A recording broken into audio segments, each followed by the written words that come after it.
Yemen উপকূলে ভয়াবহ নৌকাডুবিতে কমপক্ষে ৫৪ জন শরণার্থী ও অভিবাসন প্রত্যাশীর মৃত্যু হয়েছে। এই ঘটনায় এখনও নিখোঁজ রয়েছেন অনেকে। আবিয়ান প্রদেশের স্বাস্থ্য দপ্তর জানিয়েছে, উদ্ধারকারী দল উপকূল ও আশপাশ এলাকা থেকে মরদেহ উদ্ধার অব্যাহত রেখেছে। প্রদেশটির সাকরা উপকূলে শনিবার সন্ধ্যায় প্রচণ্ড ঝড়ো হাওয়ার কবলে পড়ে নৌকাটি উল্টে যায়।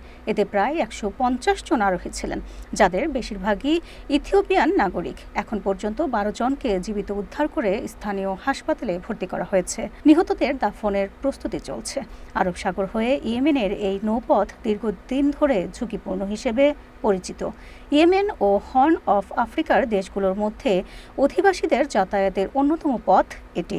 ২০১৪ সালে ইয়েমেনের গৃহযুদ্ধ শুরুর পর দেশটি থেকে পালিয়ে যাওয়া মানুষের সংখ্যা বেড়ে যায়, যদিও ২০২২ সালের এপ্রিলের যুদ্ধবিরতির পর সহিংসতা কিছুটা কমেছে।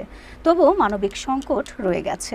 আফ্রিকার সংঘাতপূর্ণ দেশ সোমালিয়া ও ইথিওপিয়া থেকে অনেকে ইয়েমেনের আশ্রয় নিতে চান বা ইয়েমেন হয়ে উপসাগরীয় উন্নত দেশগুলোতে যাওয়ার চেষ্টা করেন। জাতিসংঘের আন্তর্জাতিক অভিবাসন সংস্থা IOM এ রুটকে বিশ্বের সবচেয়ে ব্যস্ত ও বিপজ্জনক অভিবাসন রুটগুলোর একটি বলে অভিহিত করেছেন। পাচারকারীরা বিপজ্জনক ও জনাকীর্ণ নৌকায় করে মানুষ পরিবহন করে, যা প্রায়ই প্রাণঘাতী হয়ে ওঠে।